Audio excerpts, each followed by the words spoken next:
just a bloke in a bar. What is up, ladies and gentlemen? Welcome to another episode of The Tuesday Show. Just a random thought of come in, you know what, just talk. There's been some news overnight. Brought to you by Grumpy Coffee, guys. Father's Day Grumpy Coffee bags. There'll be a kilo. They'll be next week. They go live. It's a brand new blend. And also, we've got a brand new design. So it's actually really cool to give a present. You know what? Give me 2 seconds. World's greatest dad. So perfect for Father's Day, guys. Make sure to be there. And also, we'll have Bloke merch on sale. Bloke undies, slides, thongs, and stubby holders. And they'll be in deal bundles as well, so they'll be discounted. It's next Monday at 6 o'clock. Be there. And also a massive congratulations to Dave Berryman that won the free Musashi giveaway. All you got to do is join the Bloke Club. We give away prizes every single month. We're giving away a car thanks to Aspley Mazda and Luke Camilleri. We've given away money, we've given away Musashi deals, you name it, and it's all free. You just go to www.bloke.club and join. And also, go give Lukey a follow on Instagram, LDC_01. We're going to have some really cool prizes coming up, but you're going to have to be following him. And trust me, get in early. I'll just say that. Go and give a follow. Okay, Matty, how you going, bro? I'm good. I'm beginning to like these Tuesday podcasts because, like, less pressure. It's completely different to Monday, and like we just don't have time to talk about this stuff on Monday. Yeah, because you got to get into the reviews and that. Exactly. If we spoke about everything we wanted to speak about on Monday, it honestly, I reckon it'd be a 5-hour show. Yeah, and it wouldn't. And the problem is, you add another hour to the recording, that adds an hour to the editing. They wouldn't get it till 6 o'clock. Yeah. And it is. You don't actually think about it, but it has become a bit like there is pressure on the Monday show. Yeah. Because it's such an important show to so many people. We're averaging like essentially 100,000 downloads, views an episode. Yeah. Essentially around there. Some episodes are 120K, some might be 90K or whatever. But like that's so many friggin' people. So let's say it's 100,000 downloads or views. That's usually about 75,000 unique people. Yep. That's just like, so yeah, Mondays there's a lot of pressure. Like you've got to perform, you've got to be high energy, you've got to have a good take, you've got to have thought of all your different takes and how they're decent or not decent. Especially because what makes sports so great is that everyone's passionate about their clubs and certain things. And like you can just look at the comment section from yesterday, like specifically going around the whole diving thing. Yeah. Like you've got half the people who are vehemently believe they are right, and then you've got half the people who are just completely the opposite, but they think they're right as well. And that's just one example. That's just one example. And the thing as well is like because we do every game, most people have just watched their game. So because they've just watched their game, if you get even a little thing wrong, they'll immediately know. Yeah. They'll immediately know. And if we miss something. Yeah. Oh man. If you don't say something, oh yeah, I intentionally missed it, or you're a bit short on this or that. Whereas Tuesday, it doesn't really matter. Doesn't really matter. You can just talk about whatever. UFC on the weekend, just for my UFC watchers. Wow. Chimaev beat Dricus Duplessis in a complete one-sided wrestling domination. Oh my God. And a lot of people are like, don't say it's boring. This is MMA. Listen, I get that it's MMA. I really do. But the reason why I found it, first of all, what Chimaev did was friggin' like unbelievably skilled. And this is, I always got to preface this, guys. I get it. I'm not a professional in MMA. I get it. I'm not an expert. This is just a very casual fan's perspective. Sometimes when you watch combat sport, you'll see two really good fighters fight each other. And one of the really good fighters will knock out the other really good fighter. And then you get a really good fighter and he beats an average fighter, but he doesn't knock him out.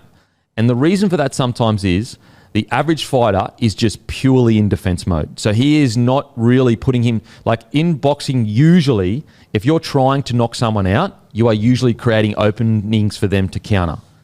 Anyway, so on the weekend, the only issue I had, and I'm being super nitpicky here, but with Chimaev was like, yes, he was super dominant, but he was wrestling in a way where he wasn't giving himself an opportunity to really finish Dricus Duplessis.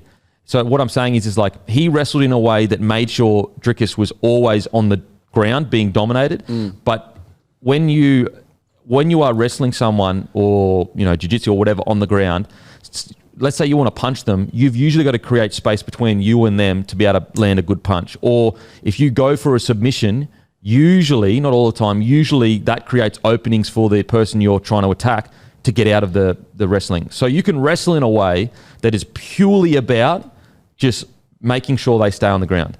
And that's how Chimaev wrestled. And like, yes, he did damage DDP to a degree with some like punches, but they weren't super hard punches. And that's the only that's the only part of it that I'm critical of, is like, yes, it was super impressive, but he wrestled in a way that didn't give him much opportunities to finish. And you might go, oh, what about the crucifix that he was getting DDP in?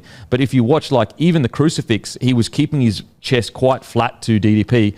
The flatter you keep, and this is in wrestling too, whenever you see, sorry, this is in footy too, when you see someone tackle someone and you see them spin their body around whilst their chest is connecting, because in wrestling, to have control, usually you want to create as little space between you and the person underneath you. But if you're underneath someone, you're trying to create space between you and that person. And so Chimaev on the weekend, there was no space. It was always really tight, which is good wrestling to keep someone down. But when you're always tight, you're not creating opportunities for you to finish someone. That's the only critique I had with it. I just thought that I understand why Chimaev did it. I get it. You've been training so long to win the belt. And this is the most sure way you win the belt, you are a way better wrestler than DDP. So just win like that. And I think, also DDP's wrestling defense was like, honestly, so bad. And I'm such a fan of DDP. I love Dricus du Plessis.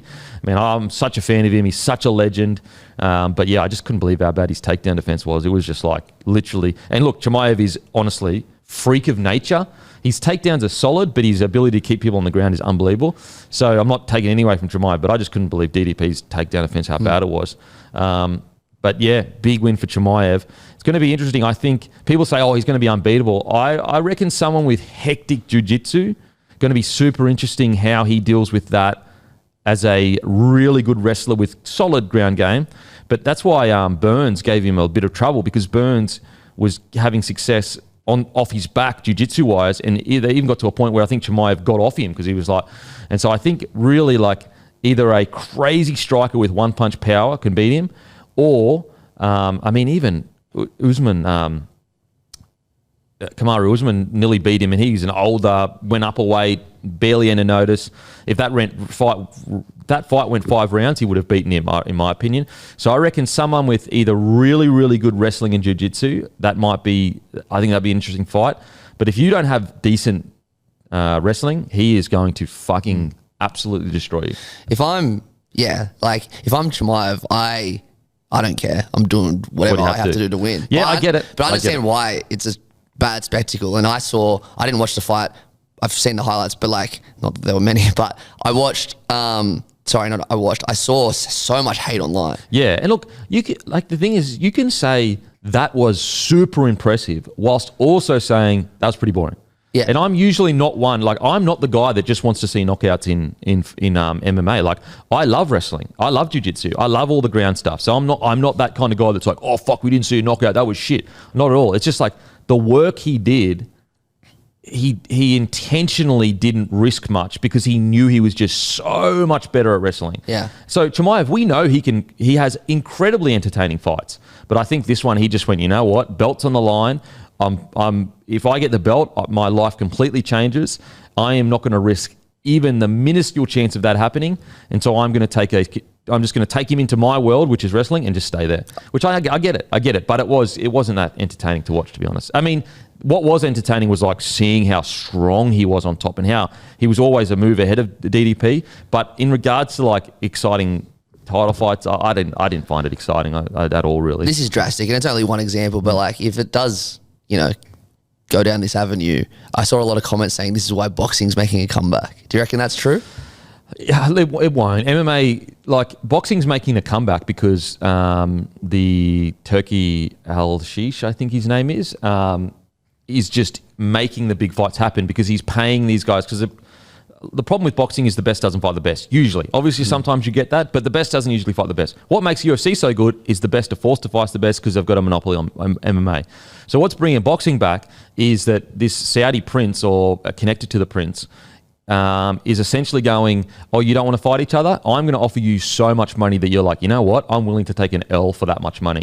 That's kind of what's changing boxing at the moment.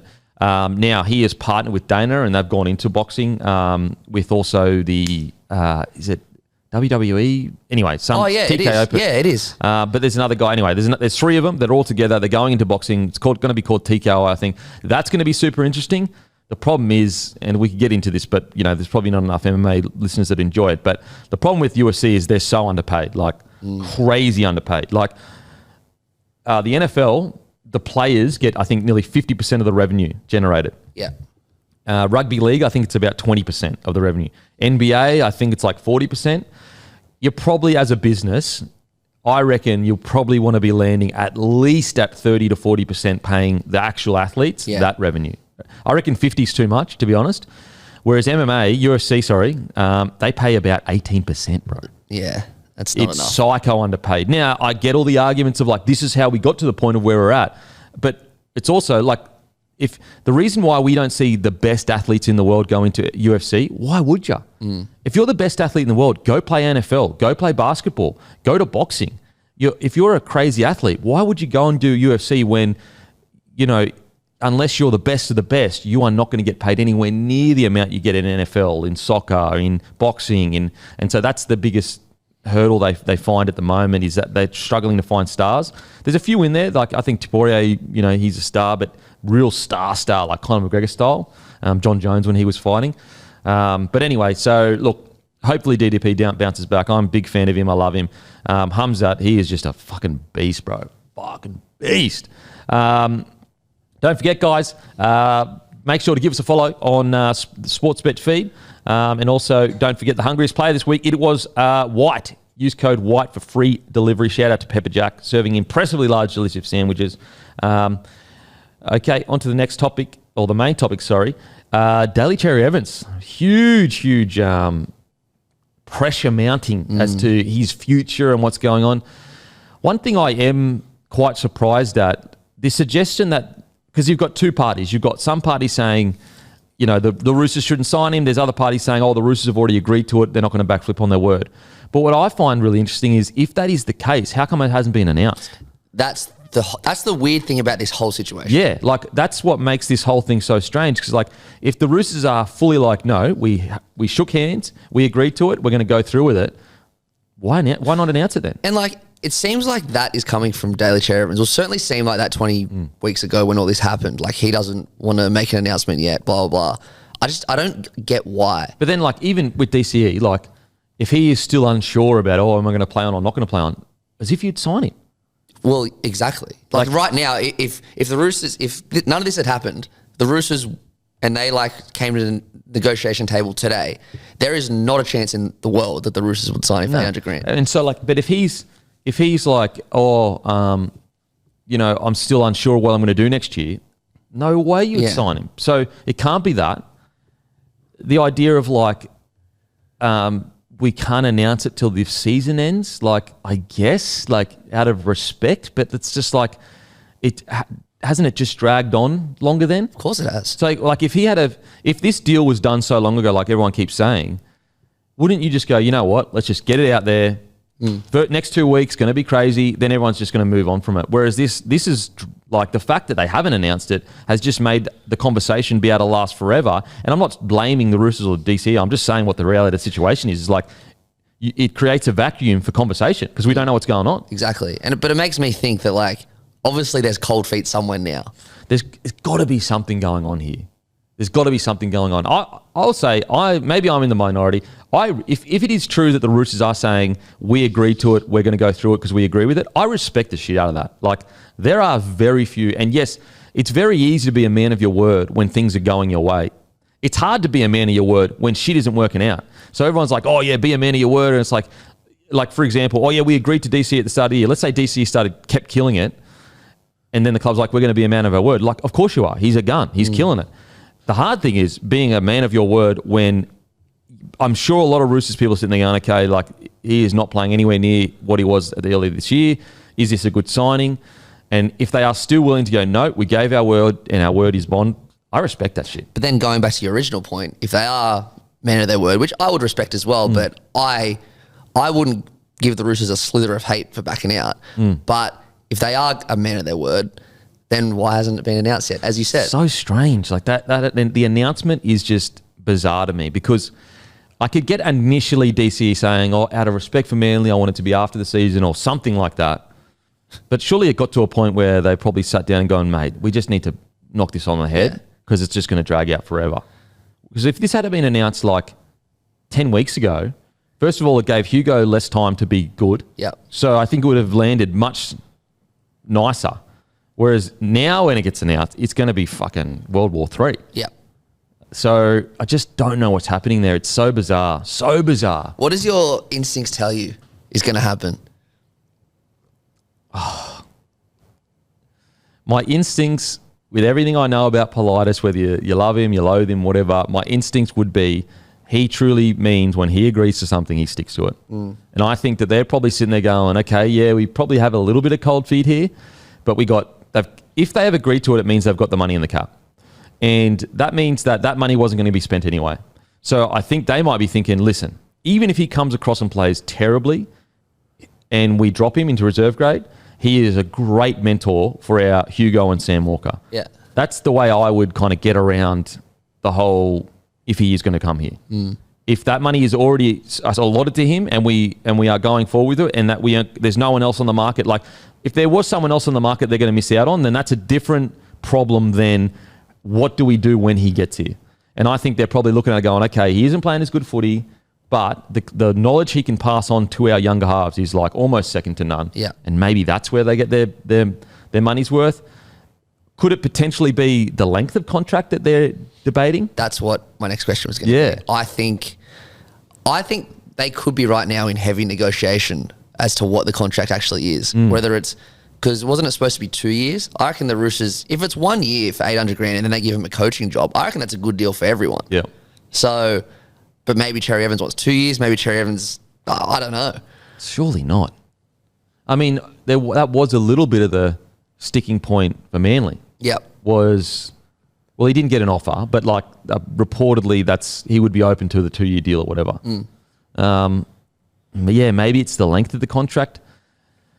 Oh man, it's just the age. It's a tough thing. And I spoke about it when this all happened. I just said the problem with Cherry's age is like you get old overnight. It doesn't happen gradually usually. Usually you just kind of like 1 week you're gone and then the next week you're not and it just doesn't seem to come back. The problem is like, is it that? Or is he just playing poorly because Manly are playing poorly and the whole joint shit at the moment? Well, he's playing poorly because the environment there is terrible. Like who's playing good at Manly right now outside of maybe Bullymore and Cooler? Yeah, seriously. Like not many players. Like Garrick potentially, but not many players are playing good footy. Yeah. And like the problem is though, like he's kind of the reason that like it all started when this happened. He's the reason, but like, and maybe he is, guys. I don't know what happened internally, but you've got to ask yourself, he's reacting to how he was treated by Manly. Yeah. And if it is true that they didn't offer him anything and he said to them, all right, well, I'm going to go somewhere else, but then everything happened with the whole, no, here's this 2 year offer and, blah, blah, blah. Then it's like, yes, you can hold DCE accountable for how he's played, but you've got to hold the administration accountable for how they've handled this whole thing. Yeah. This could have been a joint press conference at the end of last year, them coming out, going together, hey guys, we had a negotiation, didn't really work out, but DCE is going to be leaving the club at the end of the year. Like, why didn't that happen? I don't know. And this weird like offer on offer on live TV. Oh, that was one of the great days of all time. Because here's what's crazy. I want to give Manly credit that they got it right. The problem is they didn't get it right because they offered him a contract on live TV. Yeah. So this idea that they're like, no, we moved on from DC. It's like, no, you didn't. You offered him a contract 2 years on the TV. Which you're right. Like with all that, if we didn't know that, it's like, what a great decision. What a great call. That's like this and now you've got the halfback of the team who's going to win the minor premiership. Yeah, but it's not. It's absolutely not the case, and you don't get that credit because you didn't have the guts to follow it through. Because this is what they wanted all along, but they fucking balked at the last second and went, holy shit, we don't want to look bad. Instead of just going, and we spoke about this at the time. If you came out initially and said, guys, we have only made the finals X amount of times in the last 10 years. DC is 37. We need to make some tough calls now because we're going in a new direction. I would have been like, even if I disagree with it, I said, I understand that thought process. That makes a lot of sense. What doesn't make sense is this weird, we did offer him something. No, we didn't offer him something, but here's a 2-year contract now offering him and him saying, no, I don't want it. You have to remember, at the end of the day, he did decline their offer. Their actual offer that they made publicly, he publicly said no. Yep. So unfortunately, Manly don't even get credit for moving DCE on because they offered him a contract. Yeah, very good point. Very good point. Fuck. This is why you've got to have conviction in what you do. Like, Manly wanted to move him on. If they had a conviction in their decisions, they would have been looking like geniuses right now. 100%. And also, I suspect that it wouldn't have been so messy, and then the Travojeviches wouldn't have, like, there wouldn't have been, even if it was 1% of friction, it's professional sport, 1% is everything, right?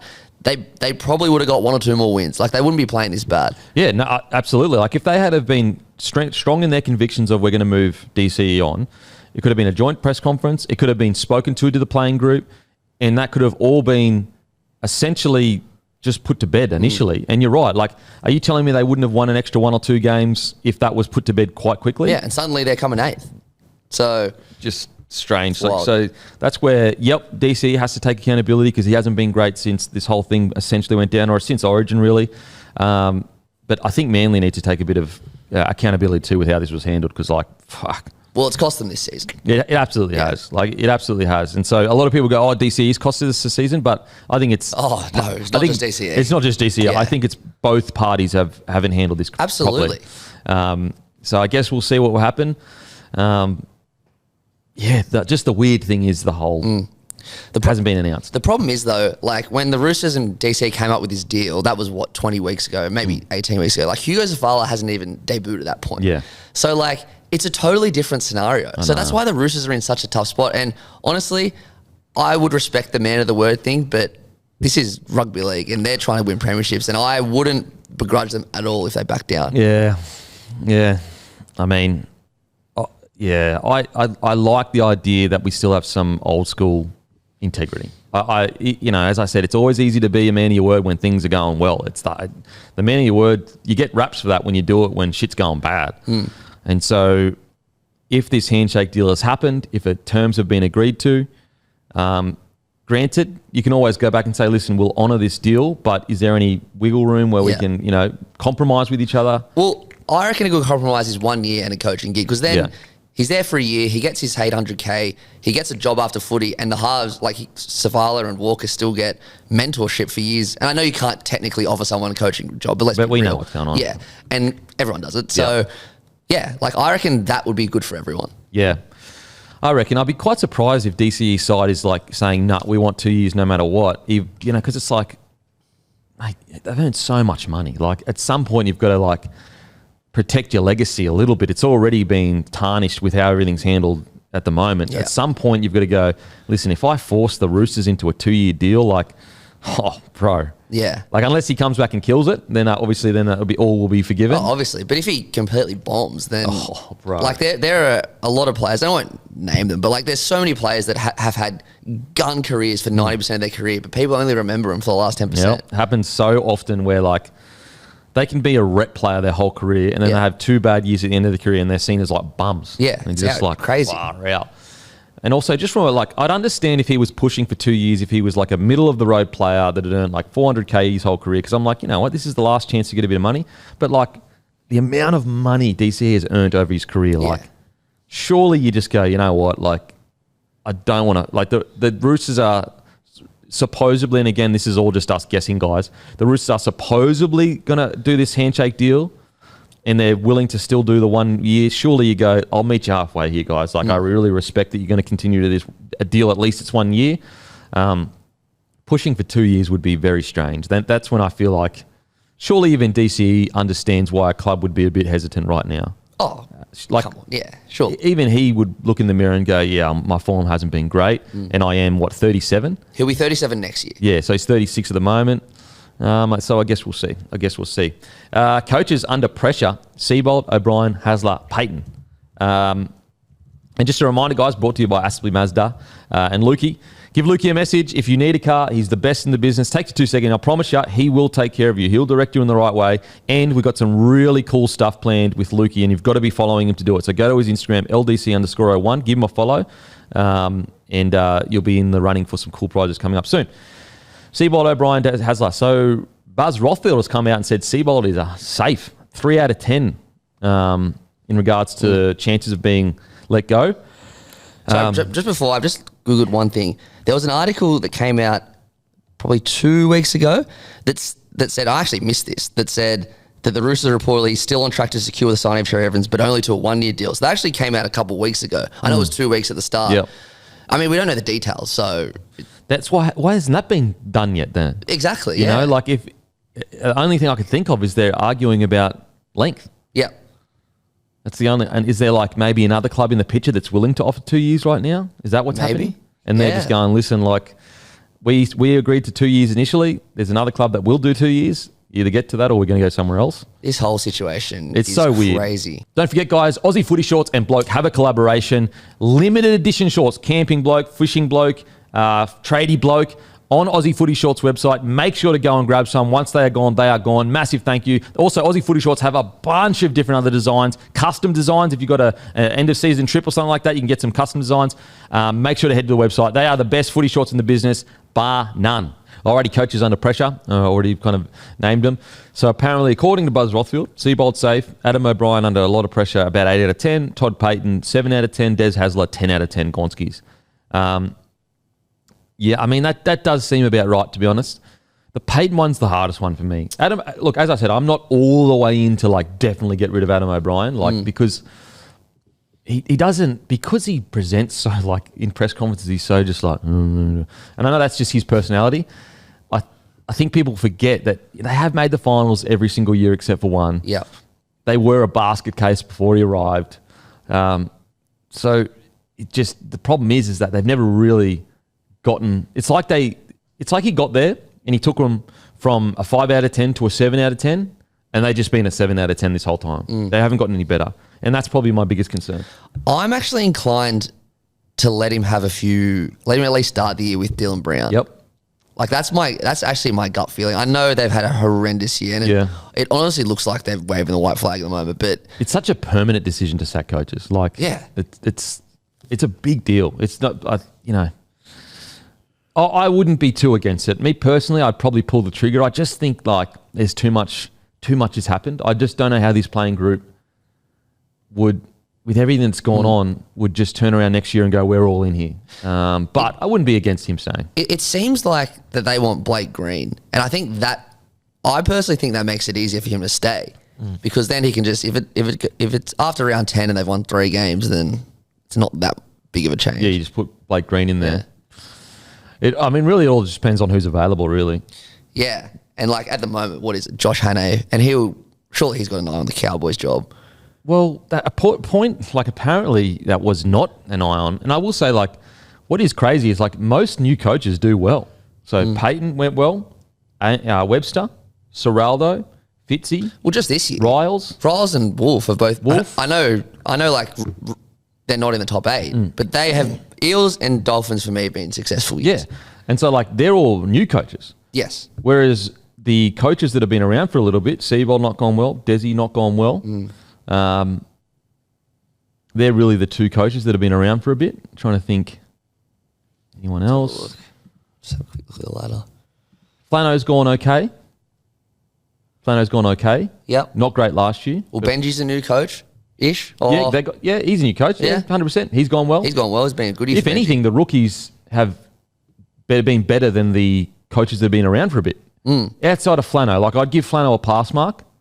Yeah. But the other 2 haven't been great. And so it would suggest to me that unless you are a timeless coach like Bennett, Bellamy, Ivan now, Trent Robinson to a degree, the new generation of coach seems to be able to communicate much better with this generation. It just, again, it seemed the numbers would suggest that they are getting more out of this current generation than older coaches that have been at a few different clubs. Yeah. And like also like Josh Hannay, he's been around forever as an assistant. Yeah. So I think that kind of helps him as well. So I wonder why no move's been made though, like not even the friggin' Titans like have made a move for that. Yeah. I mean, unless they have made a move and he rejected it. But like I just can't believe it hasn't been announced because like preseason is not long away, bro. Well, round 27's in 2 weeks, and then they get what, 6 weeks off or something? Yeah, so we've basically got 7 weeks left of the season. So 3 games left, and then 4 weeks of footy. Yeah. So 7 weeks left of the season, and then they get but the teams that don't make the finals. Well, they're back November 1. They're back November 1, bro. Yeah. So you've got August, September, October, November. Like it's September soon. Next week. Yeah, so you've basically got September, October. That's it. Yeah. And there's no new coaches. Like, think about being a coach. It's going to take you so long to like get into a club and work everything out, and then also plan your preseason. Absolutely. Like, so much time and effort goes into that. Like, I don't think people realize, like, preseasons are meticulously planned. Like, they are trying within a millimeter to shape you into the perfect rugby league player, physically, mentally, everything, each preseason. So what are your thoughts? Because he said at the start, the weirdest one is Payton. Like, what do you reckon is going to happen there? Bro, I don't even know. I don't know. As I said on yesterday's show, like, my biggest concern for him is like defense has been the issue the whole time and it hasn't been fixed. But the positive for him is they have looked like they could do damage some years. But the crazy thing was their defense in the first year, 2022, unbelievable, was ridiculous. Yeah, I don't understand. I don't understand. So then, like, could you make the argument that it's a roster thing? I don't know. Like, I don't expect them to be heavyweights every year, but you know, at least fighting for the 8 this year would have been. They have been really unlucky with some key players going down, but still, that team's pretty good. They got a good team. They got so many Origin players. So yeah, it's a tough one. Guess we'll see. But yeah, Desi Hasler for me. Like, there's some Titans fans that don't believe it's Desi. They think it's a playing group. Me personally, I just think Desi, unfortunately, at least with that playing group, it doesn't seem to be gelling. Chopping and changing. I'd have to assume that a lot of those players don't understand what's going on a lot of the time. The last 4 weeks has encapsulated what the Titans have basically been for the last few years, where they're going bad and then they go good for a couple of weeks and you get some hope, and then just literally out of nowhere, they're just bad again. Yeah. And they, you know, when he took over, I think they were like 9th or 10th, 14th last year, Spoon this year. Like, I mean, it's pretty damning evidence. Yeah, like, it's not great. It's, you know, and look, if he had cleaned out the roster and they got the Spoon, I actually would give Desi Hasler more time. Like, if he had gone, mate, you're gone. To be honest, and we've said this for 1,000 years, and we try not to speak about it much, but he should have gone to one of those 3 fullbacks, maybe even 2 of them, and said, sorry, mate, but we're going to use you to trade for someone that we need right now. I just think that those 3 fullbacks in their squad, trying to squeeze them in has just been the bane of their existence for so long. And meanwhile, they've lost a bunch of halfbacks. Which, bro, don't even get me started on that. Don't even get me started. Whereas, like, you've got a guy like Brimson and even Campbell. Let's say you want to land on Kinney. I reckon Campbell, but let's say you want to land on Kinney. You've got Brimson and Campbell to go into the market with and trade. You think you're not going to get a friggin' good half combination with them? Like, bruh, you are going to get some really good players to trade Brimo and Campbell for. Absolutely. The clubs will be dying for those two. That's what I don't get. Like, I'm not understanding why that wasn't attempted when Desi came in. Then even if you were going to say, you know what, we're going to stick with these guys, going to play them in the halves, blah, blah, blah. Like, what about all these other players? You know, if you're going to come in and you want to take this roster and rebuild it to something great, surely you've got to change the roster. Yeah. So that's what I'm not understanding. He stuck with the roster he's got. He recruited RCG essentially. Outside of that, I don't think anyone. He then, to keep these 3 fullbacks, he then put 4 and 14 and trained him as a 14 for the whole preseason, which we all disagreed with at the time. That hasn't worked. Like, hasn't worked at all. No. The best they've looked is when he's at half and Brimo's at fullback. Exactly, yeah. And there has been no change of the roster. Like, they're going into next year essentially the same roster outside of without Foran, which is like he's their leader. So, again, like, what decisions has he made that you can look at and say that was a good decision that's good for long term? I don't know. Yeah, I don't think so. I don't think there's any decision I can look at and go, yep. Like, okay, maybe Kinney's development, you could say he's been really good, but you could also argue he's always been going, like, as in the last, you know, before last year, he was still a good player before last year. He's just last year was his breakout year. And so, as I said, if he had cleaned out the roster and said, we're going to win a couple of spoons, but I'm developing for the future, I said, yeah, sweet. But that hasn't happened. He's stayed with that roster and they've gotten worse. So, like, I don't know how you defend it. And now they're going to lose Tino. off the back of the last year because Tino convinced Fifita to stay. So something's happened in the last year while Desi That's another one as well in regards to the roster. Like Desi Hasler oversaw David Fifita saying, I want to leave. Yep. And then backflipping and saying, I want to stay. If Desi Hasler had said, mate, there's no way you're coming back, the club would have backed him. Yeah. Do you reckon the club's going, no, you have to take Dave Fifita back? No way. Yeah. If Desi Hasler came and said, no. But he let Dave Fifita come back, and Fifita's been off the field the whole time. Injured, not injured. I think recently he got some work done on his ankle or whatever. But like, anyway, that's why. So I'm just surprised there are some people that feel that he isn't responsible for where they're at right now. I just like, and I know that people go, oh, the Titans have always struggled, but they weren't struggling when he came in. They were 9th or 10th. They were looking pretty good. Yeah. I mean, they were playing finals footy just 4 years ago. Yeah. Like, Anyway, okay, international footy news. Billy Smith has pledged his allegiance to England. Samoan coach Ben Gardner believes Samoa versus Tonga can be another form of origin. I mean, that's a given. Obviously, it'll take time. And also, like, the only difference is that, like, there's not as big of a population between Samoa and Tonga in regards to numbers-wise.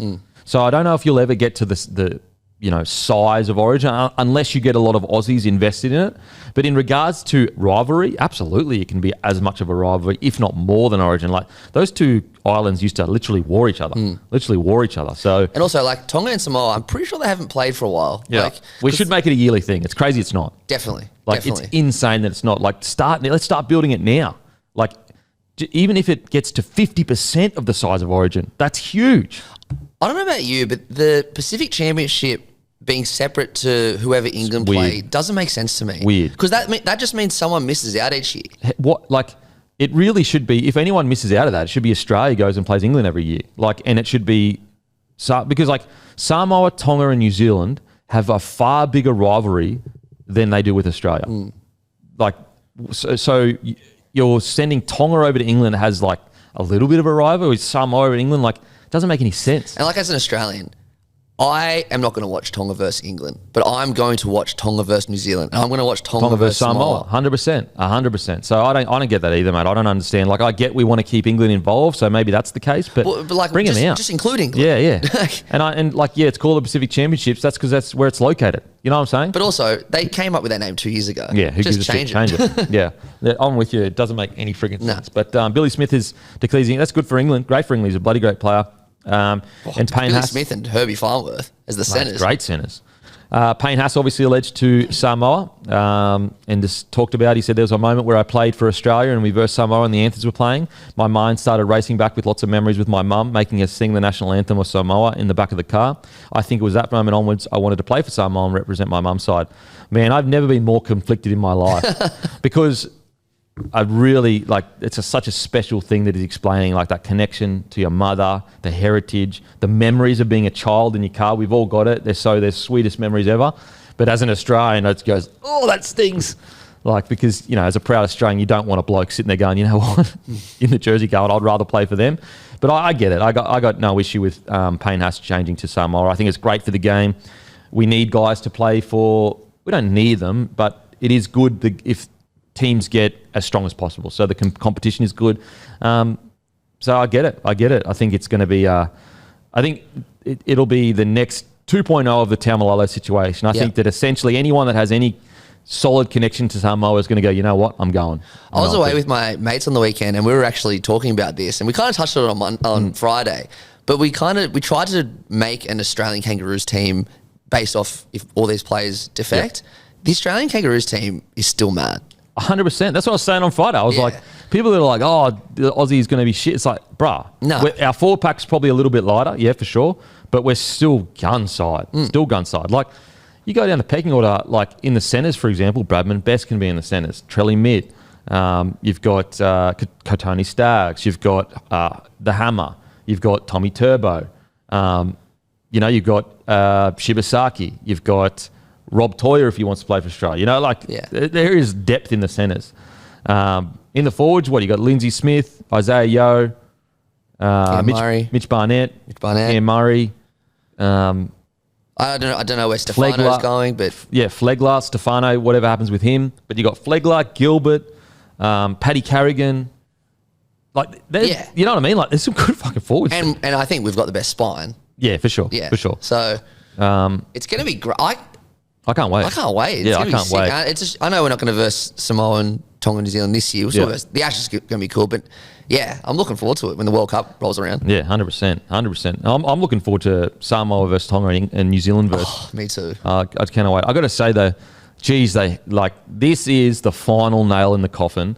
They absolutely need to change the tiering rule so that New Zealand have a fair opportunity to get players. It's actually outrageous. It's actually outrageous. And look, I know this is a relatively newish thing, but like the fact that New Zealand have to sit there and go, we basically lose all of the players that have any chance to play for Samoa and Tonga. They just go, 100% I'm doing that because I get to still play Origin. Like that's so unfair on New Zealand. Like it is crazy. I hope that the only reason this has taken so long is because they're trying to do it correctly. Because we should not go another year where New Zealand are this much disadvantaged. Like, think about how much they're disadvantaged. It's crazy. Like, crazy disadvantaged right now compared to every other nation. It's just not fair.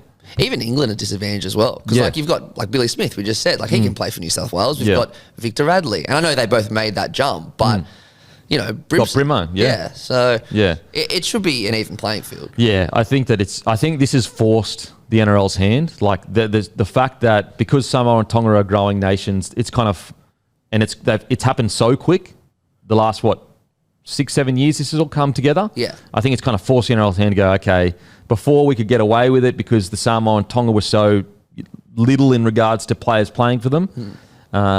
Now that's not the case. It's like you cannot go another year disadvantaging New Zealand like this. You just can't. It's not fair. It's not right. Yes, I get the whole argument. It does feel weird that a bloke would play for Queensland and New Zealand. I get it. It feels super weird. But what's more important, feeling weird or being fair? But if you really want to strip it back, Foreign, I think, is a good example. He went to school on the North Shore with Mitchell Pearce. Yeah. Like... He should be able to play Origin, in my opinion. Honestly, it is just the fact that New Zealand are such big rivals to us. Yeah. That's what makes it feel strange. We've got such a long history with them because it's us versus them. Like, you're a Kiwi, I'm an Aussie. Yeah. And so that's what makes it hard to stomach. Whereas we all most people sit there and go, okay, you play Samoa, play for Tonga, because there's not really that much of a rivalry at this stage. And so although it still feels really weird that we're going to see a lot of players playing Origin that could play for other countries, I just think the game is just... The demographics just are so different to what they used to be that we would be... Look, you can go the whole traditional round if you want, but I think it's just going to hurt the game long term. And so what would we rather? The game to grow significantly long term or to make sure that we keep tradition kind of to a degree? So absolutely. And look, what is the difference between a Samoan kid that came over here when he was 10 that plays Origin and a new Kiwi that comes over when he's 10 and plays Origin? There's literally none. The only difference is the history that we have with New Zealand. Yeah. That's the only difference. So I think we just got to move past that. Even though, as I said, I'll always be honest, in a perfect world, I would like to keep it as tradition as possible. But that it's not a perfect world.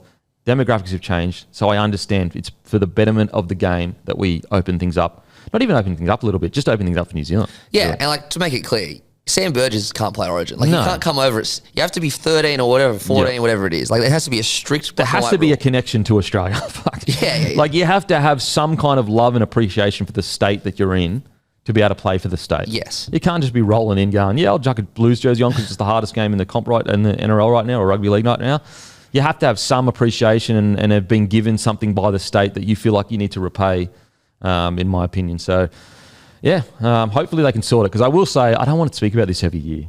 Yeah. I don't want to speak about this every year. Because we will. We will. Yeah. Until this is sorted, we will speak about it every year. Perth Bears targets. I was going to say one more thing. It could take New Zealand coming third in the Pacific Championships for something to change. Oh, yeah. And who would have ever thought? Like, New Zealand always... They really could too. Number one or number two. Yeah. Far out.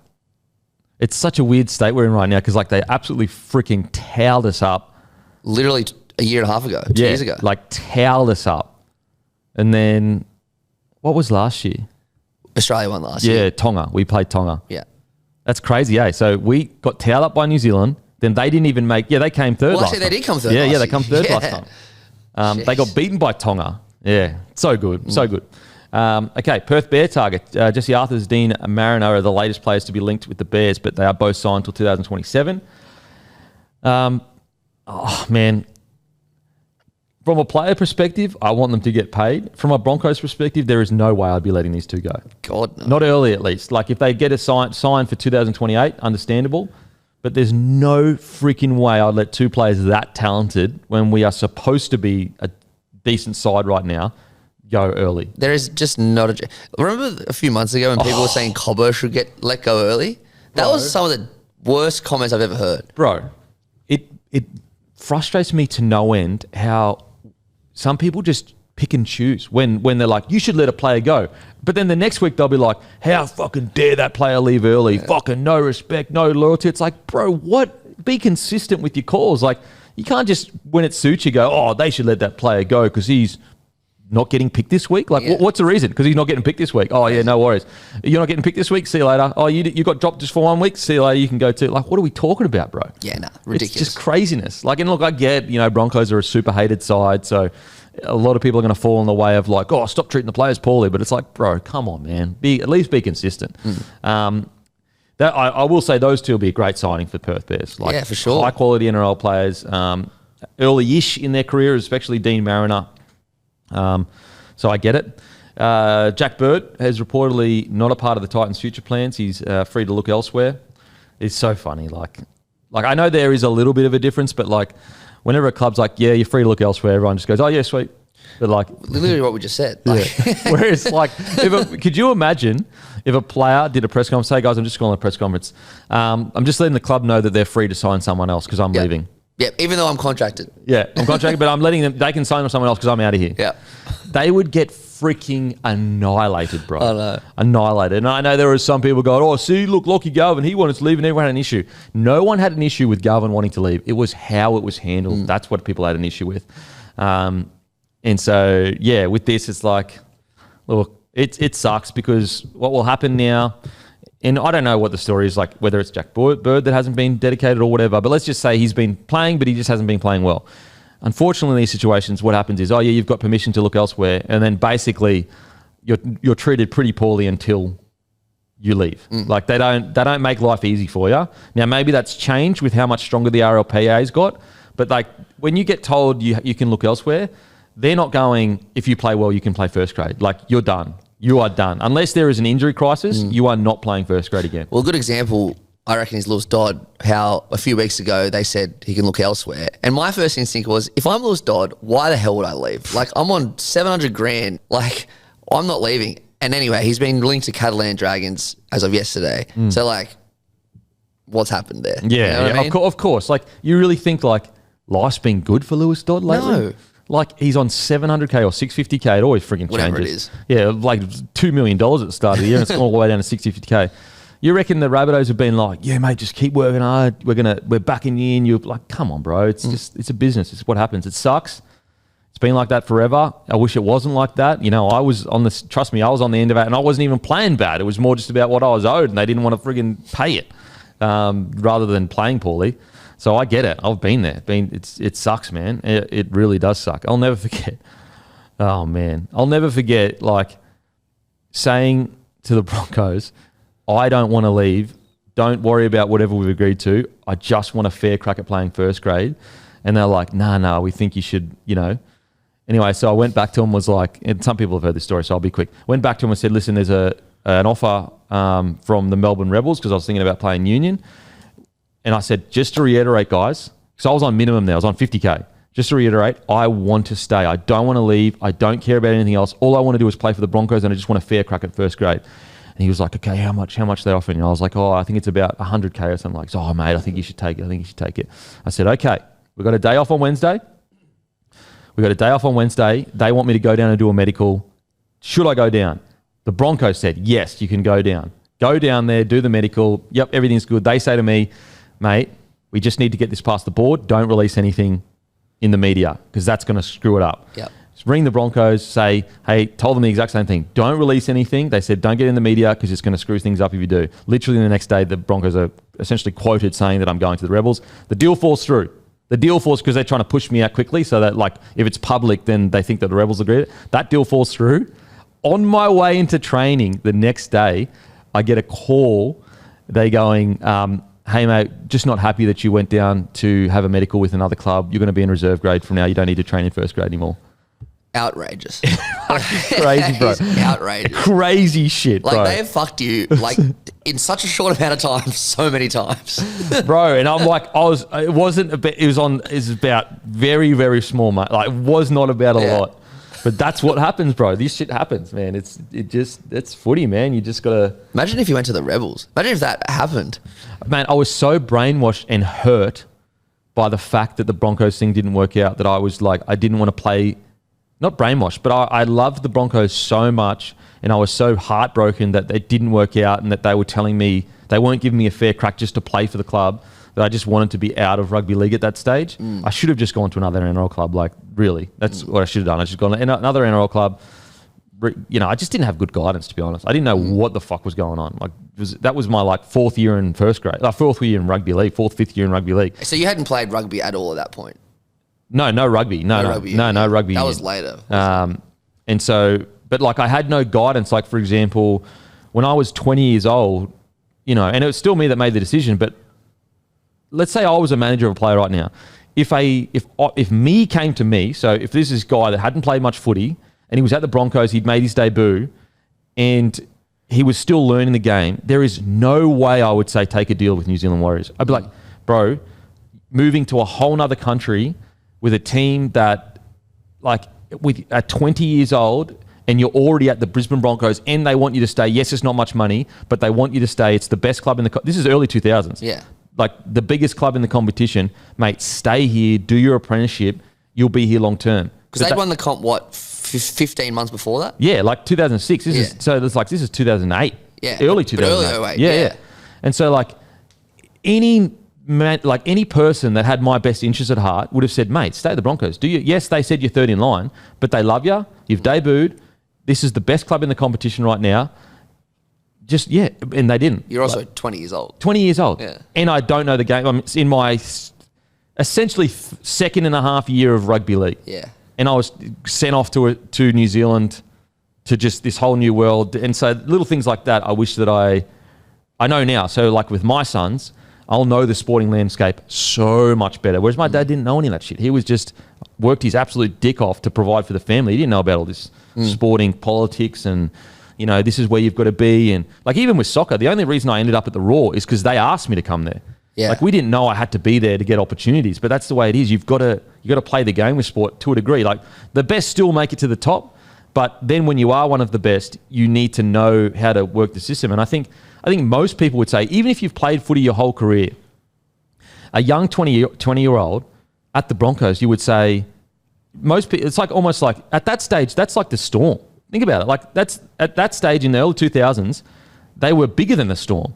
Imagine having a 20-year-old reserve grader at the Storm who's played first grade, played well, going, nah, I'm going to bail. You'd be like, you idiot. Oh, exactly. You'd be like, what? Yeah. You're at the best club in the competition, huge resources, they love you, and you're going to leave for a little bit of a payday? But again, different incentives. Managers have a different incentive, which is they get a certain percentage of your contract. A certain percentage of 50K is much less than a certain percentage of a bigger contract. So anyway, where will he land? Oh, if I'm being honest, I think probably Super League. Yeah. I think probably Super League. I think just been really, he's had a good career. Like, it hasn't been a bad career, just been really unlucky with injuries towards the end of it. Yeah, because like, didn't he have a bad like arthritis or something right at the start? So he's always had that. But he just, I guess, got really unfortunate with... that time of the Broncos. We were talking about yesterday before the show. That was wretched. Mate, so unfortunate, the Broncos. So, like, he's such a good player. Again, it just didn't seem to... Like, anytime he'd get on a bit of a run, he'd get injured. So hopefully he can find somewhere. He'd kill it at Super League. He'd absolutely kill it. But yeah, I reckon that's probably where he'll land, just with where his body at. Now, listen, him fully fit, mate, there are plenty of clubs could do with Jack Bird. Definitely. Because he's still 30, isn't he? Yeah, I don't think he's that old. But yeah, so I guess we'll wait and see. Yeah, he's 30. Yeah. What about the Wallabies beating South Africa on the weekend? I know. What the hell? Oh, I need to know, did South Africa like take their best players off the field in the second half or whatever? Yeah, I'm not because they were up 22-0 or something, Yeah. 22-4 or some shit like that. 5, I don't know what it is. Like, did they I'd love to know, and I'm not saying it to try to disrespect the Wallabies because, mate, they're the world champions. Yeah. Like, it's like to the Wallabies with where they're at right now to go and beat the Springboks is like what? It's crazy. Crazy, especially chasing down a lead. Yeah, so I'd love to know any Union fans again, even if they did take some of the key players off, that doesn't change how good this is. Like it's still gun. But yeah, I mean, if they didn't and they kept mainly their best team out there, that is an unbelievable victory from the Wallabies. Great to see Suli cross. Yep, absolutely. That was one of the biggest forward passes I've ever seen. Oh, mate. In Union, some of those forward passes are crazy, bro. Mate, we complain about officiating. Go watch a Union game, bro. Yeah, I know. Bro. I got a mate who's a Union sicko, and he he goes, don't even whinge about rugby league. Mate, it is. Seriously, if you have an issue with league refs, go and watch Union. It is diabolical stuff. Like, diabolical reffing. Sometimes, like, in the World Cup final, a bloke got a red card for, like, barely touching someone's head. Yeah. In a World Cup final. Yeah, there's absolutely no feel for the game in some cases. In some cases, like a World Cup final. It doesn't get bigger. A red card. I'm pretty sure it was one of the Kiwis All Blacks. I'm pretty sure got a red card.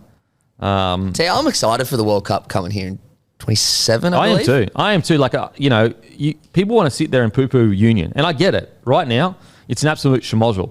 Bro, when this World Cup arrives, you're going to be toey as anything for Union. When the vibe comes, when the teams are here, when you see the TV and the crowds, and it is going to be unbelievably fun. Like, so fun. Union as a kid was mad. Yeah. Watching the Wallabies in the early 2000s, I know I probably missed it a little bit, like obviously the late 90s, but it was hectic. And look, I could never watch club Union, but a World Cup I can watch. Now, granted, there are going to be some bludgers or whatever, but a World Cup at home where, like, we get to see the All Blacks play, Springboks, obviously the Wallabies.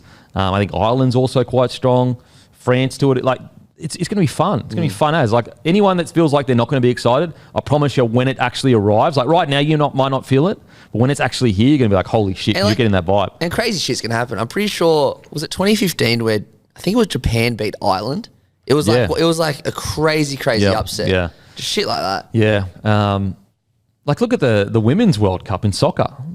Like, and I know Australia was in it and they went solidly. But, like, look how much that caught Could you imagine if the Wallabies catch fire? Oh, the whole country would explode. Like, if you think the Matildas, people got behind them, the Wallabies that have been a stalwart, and, like, I'm not taking anything away from the Matildas, but they haven't been around as long as the Wallabies, so they haven't had as much time to build up that audience.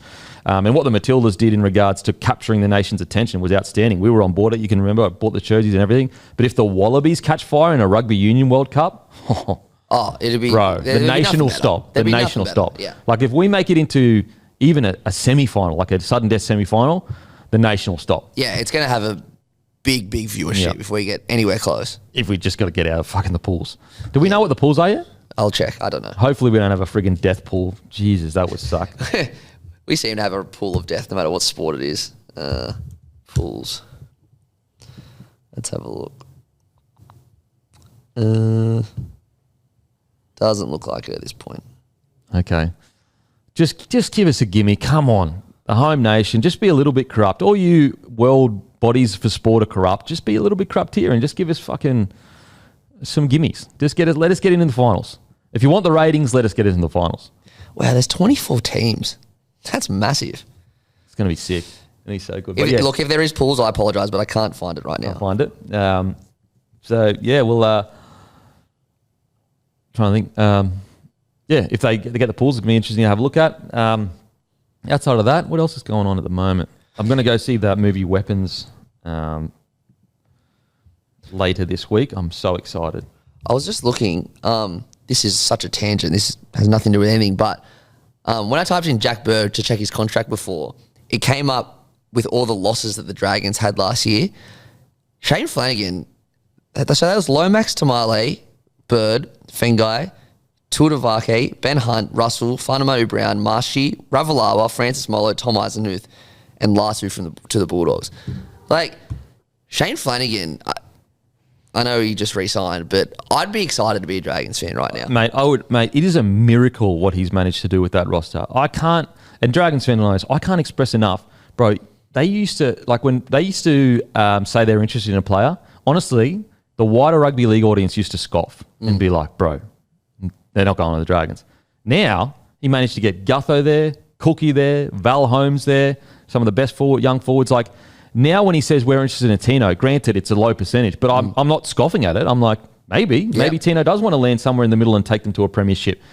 I think what he's done is a fucking miracle. Like, yes, are there some key positions they still need to sort out for sure, but that's only been a year and a half. Like, it hasn't been long, and they are looking red hot. They are looking red hot in regards to young guys coming through. It really is either a 6 or a 7. I think they need to get that's like top tier. That'll probably take them to, and maybe, well, they're like them at full strength. All those young forwards, if they're on the field, they don't need any more forwards. Exactly. Yeah. So I think I'm with you, man. I think Dragons fans should be pretty excited. There's been, like, they've recruited before, and they've it felt like they were recruiting just not to come last, like just to like finish mid-table somewhere. What I like about Flano is like he's risking a lot with some of these moves while still getting close to finals footy, but building towards the future. And that's the difference, I think. Whereas I feel like a few years ago, like, yeah, okay, were they near the finals? Kind of, but like all these recruits were very like older players that were safe, got the job done to a degree. Yeah. The team is so well balanced now for what it needs to be. Like it's not this team, they obviously need to make a lot of recruitment change in the next few years, but for right now, it's great. Yeah, I'm with you. Who's your favourite to win the premiership right now? Storm. Yep. I think last week solidified it for me. Yeah. I think Coates is going to win a comp for him. I reckon that'll be the difference. Okay, Coates. Clive Churchill? Coates. Wow. Yeah. I've got him as top try scorer. Got him for $11, bro. Well, he's the top try scorer at the moment. I think it's equal though. Well, there's 3. Yeah. 17 equal, but $11. Get around me. Oh, that was great. I remember thinking at the time, I think you said it, I was like, I should get on that, and I never did, and I'm kicking myself. So get on the feed, guys, because I've got it on my feed, I think. Who's your favourite? Probably Storm. I am getting a bit worried about the doggies, eh? Yeah, me too. Like, and I've been saying this for quite a while, and they give me these false starts. Like, they have a really poor game against the Tigers, and then they have a really good game against Manly, but then they get dominated by the Roosters. And it's like, against Manly, I'm going, okay, there's the doggies that we know and love that are going to be a premiership heavyweight, but I'm just getting a little bit worried about, that next level of finals footy. Can this current roster go to another level, or is Serraldo already getting the best out of this current roster? Like, is this current roster already at their 10 out of 10 in regard to how they play? I don't know what the answer is. I'm not saying yes or no, but I'm definitely less confident than I was earlier in the year. Definitely, especially after that Roosters loss. Like, that was a pretty bad game. And now, the next 3 weeks, Storm, Panthers and Sharks, like... The tough thing as well, you don't want them to get to the finals all bashed up. Exactly. But look who they're playing. Yeah, it's tough. Like, the draw hasn't done them much favours, I don't think. Raiders, I obviously have Raiders as a premiership threat. Yeah. But this week we'll confirm as to, are they on the same tier as Melbourne? Yeah. This will confirm how they go to this week, because they're playing Panthers. They're playing Penrith in Mudgee, yeah. So, mate, what a game. Friday, 6 o'clock. That's bloody incredible. That's crazy. Man, I know it's the job of everyone's dream, so I apologise for complaining. And I know how lucky I am, but man, those late 8 o'clock starts is just like, bruh, fuck this. Sometimes, especially when it's just an 8 o'clock game, and you get to like 7 and you're starting to get a little bit tired, and you're like, the game hasn't even fucking started yet. Thursday night should be 7:30. Not 7:50. It's 20 minutes, but it's such a difference. It's such a difference. Yeah. I do like the Friday. Friday's probably my favourite day to watch, though. Like 6 into 8. Yep. I love Friday night footy. Yeah. It's going to be, man, I can't wait to have my weekends back, though. Yeah. Just to be able to go, what do you want to do? Don't have to look at the time. Oh, fuck, we're going to get back by 3 o'clock. Oh, we're going to be back by 2 o'clock. And the tough carries, and again, guys, I know I'm the luckiest bloke alive, so I'm not complaining. I know how lucky I am. But sometimes the tough carries are like, you get there for the Saturday game, and you're like, okay, it's 3 o'clock. I'm going to be sitting here till 10. Yeah. And you're just like that's a 7-hour shift. And like, yeah, it's not an actual 7-hour shift, not real work, but when you do it every single weekend and you're like, fuck, I could be out with my son, like I could be taking my wife out to dinner, or like, you know what I mean? Like so many things. Especially this time of year. Yeah. Just because like rounds 1 up until Origin, like The whole comp's open. Yeah, 100%. You can even see with the numbers, like on YouTube, round 1 to like 13, numbers are big because everyone's like, oh, I can make the 8, my team's got a chance. Then as soon as you can tell where everyone's going to kind of land, the numbers drop by about 20% because about 4 or 5 teams, you just lose interest in the year. Yeah. That's why we need a wild card end of the year. I don't know what the system would be, but a way to keep the bottom, because you see in the numbers, you can see it around the round 13, 14 mark.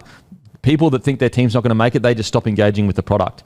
If you could create a system where it keeps the bottom tier of the competition's fans engaged, like imagine the feeling of being a wildcard team that gets into the finals and then you win like the first week or some shit. Well, a good example would be the Tigers right now. Like they'd be in a perfect position for a wildcard entry right now. Or like Dolphins or some shit like that. Yeah. And like they get into week 1 of the finals and they somehow, some way beat a team.